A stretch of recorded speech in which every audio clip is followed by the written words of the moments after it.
नमस्कार दोस्तों। आज मैं आपके लिए अतरा नक्षत्र की थाली की रेसिपी लेकर आई हूँ। इस थाली में खीर, दाल पूरी, सब्जी और मीठे मीठे आम होते हैं। हमारे बिहार में अतरा नक्षत्र में ये थाली हर घरों में बनाई जाती है। तो चलिए, बहुत सारे डिश बनाना है, इसलिए शुरुआत जल्दी कर देते हैं।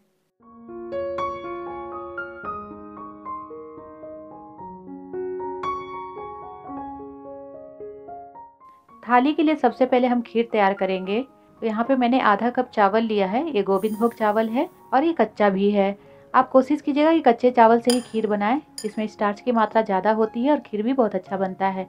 इसे धोकर रख देते हैं ताकि ये फूल जाए। चलिए, अब हम दूध को उबाल लेते हैं। तो यहाँ पे मैंने 1.5 लीटर गाय का दूध लिया है। आप कोई सा भी दूध ले सकते हैं, फुल क्रीम ले सकते हैं, टोन ले सकते हैं, लेकिन कोशिश कीजिएगा कि फुल क्रीम या गाय का दूध लीजिए। जब तक दूध उबल रहा है तब तक हम दाल को बॉईल कर लेते हैं। तो यहाँ पे मैंने 1.5 कप चना की दाल को 4-5 घंटे पहले भिगो दिया था। इसे अब कुकर में डाल देते हैं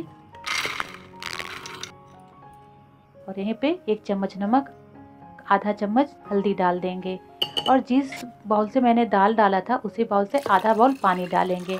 मतलब कि आधा इंच से भी कम होना चाहिए, बस इतना ही। जैसे मेरी उंगली में मैं दिखा रही हूँ इतना ही पानी डालिएगा, ज़्यादा पानी मत डालिएगा। अब कुकर के लीड को बंद कर देते हैं और इसे गैस पे चढ़ा देते हैं। इसे हम 15 मिनट के लिए कुक करेंगे। इधर दूध में बॉयल आ गया है। अब हम चावल को डाल देते हैं।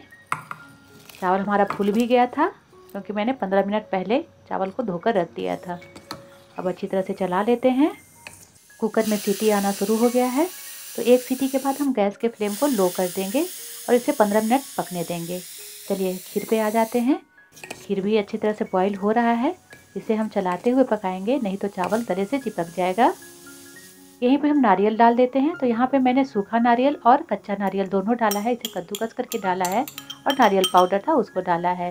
साथ में पिस्ता, बादाम और काजू डालेंगे। सबको मैंने बिल्कुल बारीक बारीक चॉप कर लिया था। तो सबसे पहले काजू डाल देते हैं, उसके बाद पिस्ता डालेंगे। किसी भी सीक्वेंस में डाल सकते हैं। थोड़ा सा पिस्ता बचा लेंगे और अब बादाम को भी डाल देंगे और थोड़ा सा बादाम इसको बचा लेंगे, बाद में गार्निश में काम आएगा। अब सबको मिला लेते हैं अच्छी तरह से। देखिए, खीर भी गाढ़ी होनी शुरू हो चुकी है। अब हम दाल वाले गैस को बंद कर देते हैं क्योंकि 15 मिनट हो चुका है। यहीं पे हम चीनी डालेंगे। तो यहाँ पे मैं देसी खांड डाल रही हूँ, वजन से 300 ग्राम है। इसको मिला लेते हैं। आप थोड़ा मीठा ज़्यादा भी कर सकते हैं, कम भी कर सकते हैं, लेकिन इतना मीठा परफेक्ट है। यहीं पे मैंने आधा चम्मच केवड़ा एसेंस डाला है। इससे फ्लेवर खीर में बहुत अच्छा आ जाएगा। आप केसर भी डाल सकते हैं, इलायची भी डाल सकते हैं, जो आपको डालने की इच्छा हो वो डाल दीजिए। अब खीर तैयार हो चुका है। तो गैस के फ्लेम को बंद करेंगे और इसे ढककर साइड में रख देंगे। अब चलिए सब्जी बना लेते हैं। इसके लिए मैंने 250 ग्राम परवल, 250 ग्राम आलू को उबाल कर लिया है और साथ में 2 प्याज लिया जिसको लंबे लंबे टुकड़ों में मैंने काट लिया है। अब चलिए कढ़ाई रख देते हैं। उसमें 2 चम्मच के करीब तेल डालेंगे। यहाँ पे मैं सरसों तेल डाल रही हूँ। आप कोई सा भी कुकिंग ऑयल डाल सकते हैं। थोड़ा सा हल्दी डाल देंगे ताकि तेल के छिट्टे कढ़ाई से बाहर ना आए और परवल को फ्राई करेंगे। दोस्तों, कभी कभी ऐसा होता है कि परवल में बीज पके हुए होते हैं, उसको निकाल दीजिएगा। मैंने भी निकाल दिया है। अब इसको 5 मिनट फ्राई करेंगे। यहाँ पे गैस को मैंने मीडियम कर रखा है। देखिए, इस तरह का स्पॉट आ जाए तो समझ जाइए कि ये फ्राई हो चुका है। अब गैस के फ्लेम को बंद कर देंगे और इसे एक प्लेट में निकाल कर रख लेंगे। इस तरह से आप परवल को फ्राई करके बनाएंगे ना तो सब्ज़ी बहुत टेस्टी बनेगा और ज़्यादा तेल भी नहीं लगा। 2 चम्मच के करीब हमने तेल डाला था। अब इसको साइड में रख देते हैं। फिर से गैस को ऑन कर लेते हैं और बचे हुए तेल में 1 लाल मिर्च, तेज़पत्ता, आधा चम्मच सौंफ, आधा चम्मच जीरा और थोड़ी सी मेथी डाल देंगे। मिर्च को मैंने हटा लिया है, इसे बाद में डालेंगे। फ़ौरन तड़क चुका है। अब हम प्याज को डाल देते हैं और इसे ब्राउन होने तक फ्राई करेंगे। तेल हमने ज़्यादा नहीं डाला है, जो 2 चम्मच हमने तेल डाला था उसी में हम सब्ज़ी तैयार कर रहे हैं। अब चलिए कुछ मसाले तैयार कर लेते हैं। तो यहाँ पे मैंने आधा चम्मच हल्दी, 1 चम्मच धनिया पाउडर, आधा चम्मच काली मिर्च पाउडर, 1 चम्मच से थोड़ा सा कम जीरा पाउडर, 1 चम्मच काश्मीरी लाल मिर्च पाउडर, इससे कलर बहुत अच्छा आ जाएगा। साथ में 2 चम्मच अदरक मिर्च का पेस्ट। आप लहसुन भी डाल सकते हैं, लहसुन मिर्च का पेस्ट भी डाल सकते हैं। थोड़ा थोड़ा पानी करके इसका घोल तैयार कर लेंगे। इससे मसाला इवनली फ्राई होगा कोई मसाला जलेगा भी नहीं, सब एक जैसा फ्राई होगा। चलिए इधर प्याज को देख लेते हैं। प्याज ब्राउन हो चुका है। अब आलू को डाल देते हैं और इसे भी 3-4 मिनट फ्राई करते हैं। देखिए 3-4 मिनट हो चुका है। अब हम मिर्च को डाल देते हैं। इससे मिर्च का कलर अच्छा बना रहता है, इसलिए मैं लास्ट में डालती हूँ। अब चलिए आलू फ्राई हो चुका है तो हम मसाला डाल देते हैं जो हमने तैयार करके रखा था। घोल कर भी थोड़ा सा पानी डाल देते हैं मसाले में और इसको फ्राई कर लेते हैं। मसाला को हमें 5 मिनट तक फ्राई करना है। अच्छे से मसाला फ्राई करेंगे तभी सब्ज़ी अच्छी बनेगी। यहीं पे हम टमाटर डाल देंगे। तो एक कटा हुआ टमाटर डाला है मैंने, ज़्यादा टमाटर मत डालिएगा तो सब्जी थोड़ा खट्टा हो जाएगा। अब परवल को भी डाल देते हैं ताकि परवल भी मसाला के साथ फ्राई हो जाए। ज़्यादा देर फ्राई नहीं करना है, बस 1 से 2 मिनट। अब यहीं पे हम नमक डाल देते हैं। तो यहाँ पे मैंने 1 चम्मच नमक डाला है, या तो अपना स्वाद अनुसार डालिएगा। और इसको भी मिला लेते हैं। अब सब्जी अच्छी तरह से फ्राई हो चुका है, मसाले भी फ्राई हो चुके हैं, तो हम पानी डाल देते हैं। तो यहाँ पे मैंने आधा गिलास के करीब पानी डाला है, क्योंकि सारा कुछ पका हुआ है तो ज़्यादा पानी नहीं डालेंगे। अब लास्ट में गरम मसाला डाल देते हैं। तो यहाँ पे मैंने आधा चम्मच गरम मसाला डाला है, ये छोटा चम्मच है। चलिए सब्जी को मैंने दूसरे गैस पे चढ़ा दिया है। अब हम दाल को फ्राई करेंगे जो हमने उबाल कर रखा था। यहाँ पे 1 सूखी मिर्च, 1 तेजपत्ता और थोड़ा सा जीरा डाल देंगे। जीरा को पहले डाल देते हैं और तेजपत्ता और मिर्च को तोड़ कर डाल देते हैं। इधर सब्जी को भी चेक कर लेते हैं। सब्जी बिल्कुल तैयार होने वाला है। तो लास्ट में धनिया पत्ता डाल देंगे। धनिया पत्ता के बगैर कोई भी सब्जी अधूरी है। और गैस के फ्लेम को बंद कर देंगे और सब्जी को ढक देते हैं। चलिए सब्जी भी तैयार हो चुका है। अब आ जाते हैं दाल पे।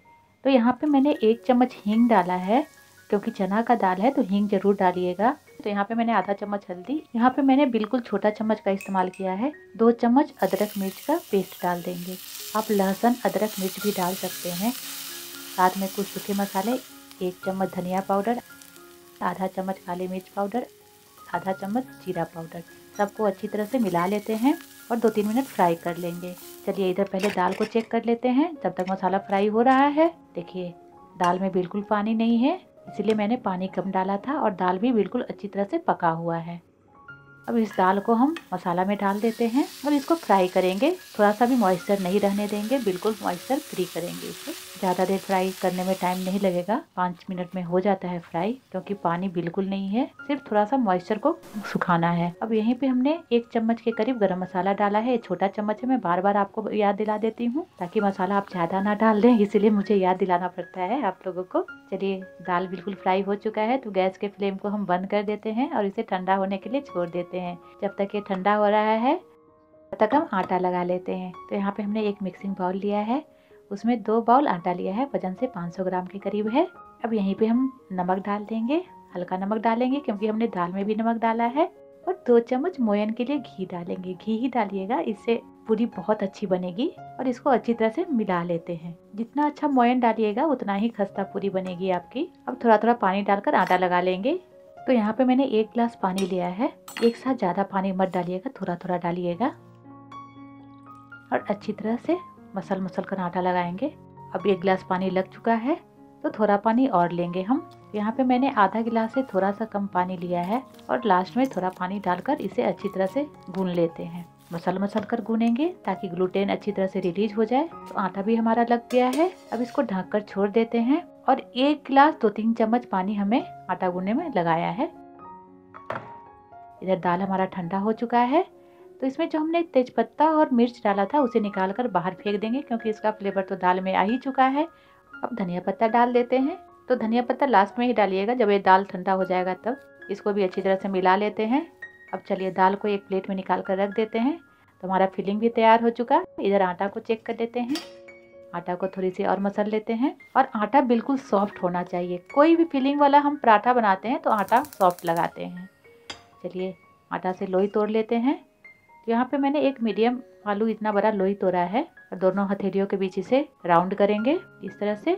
फिर इसे सूखे आटे में कोट कर लेंगे और इसको कटोरी नुमा शेप देंगे। दोनों अंगूठे से और अंगुलियों के सहारे से कटोरी नुमा शेप देंगे। बनाना बहुत आसान है, देखिए कुछ इस तरह से। अब 1 चम्मच फिलिंग डालेंगे। तो आप चम्मच ले लीजिएगा, मैं तो हाथ से ही डाल रही हूँ, मुझे अंदाजा है इसीलिए मैं हाथ से डाल रही हूँ, आप चम्मच से डालिएगा। तो 1 चम्मच फिलिंग डाल दीजिएगा और अंगूठे के सहारे से फिलिंग को नीचे कर दीजिएगा।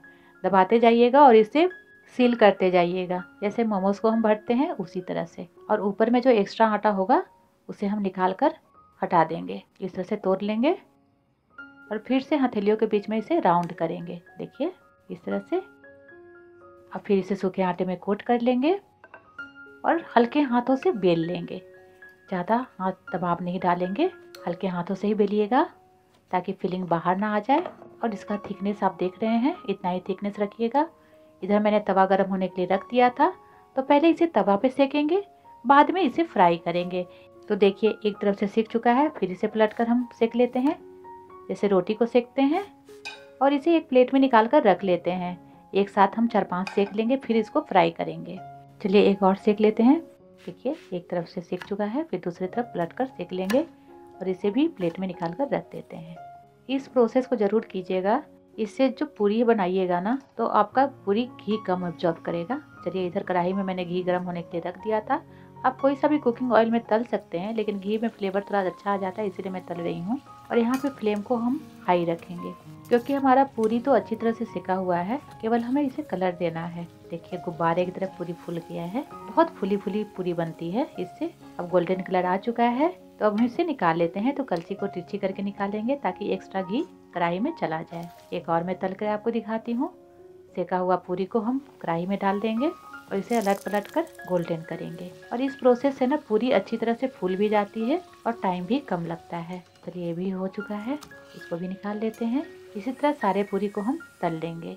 आप पूरी को मैदा से भी बना सकते हैं, मैंने आटा से इसलिए बनाया है क्योंकि आटा हेल्दी होता है। चलिए मैंने 4 पूरी तल लिया है, बाकी बाद में तल लूँगी। पहले सर्व कर लेती हूँ। तो गर्मा गर्म खीर, आलू परवल की सब्जी, आम और फूले फूले पूरी बिल्कुल खाने के लिए तैयार है। तो आद्रा नक्षत्र की थाली तो बिल्कुल तैयार कर दिया मैंने आपके लिए। तो मुझे उम्मीद है कि आप भी इस तरह से थाली ज़रूर बनाइएगा। देखिए पूरी अभी तक फूला हुआ दिख रहा है ना आपको, तो इस प्रोसेस से बनाइएगा तो आपकी पूरी भी इसी तरह अच्छी बनेगी। अब मैं आपको तोड़ कर दिखाती हूँ। देखिए अंदर तक फिलिंग भरा हुआ है, देख रहे हैं आप। तो एक बाइट आपके लिए। आप इसी तरह से थाली बनाइए और पूरे परिवार के साथ आद्रा नक्षत्र मनाइए। तो मुझे उम्मीद है कि आपको ये वीडियो बहुत अच्छी लगी होगी, तो इसे लाइक कीजिए, एक दूसरे के साथ शेयर कीजिए और अच्छी अच्छी रेसिपी के लिए मेरे चैनल को सब्सक्राइब जरूर से ज़रूर कीजिए। तो मिलते हैं एक नई रेसिपी के साथ, तब तक के लिए आपका बहुत बहुत धन्यवाद।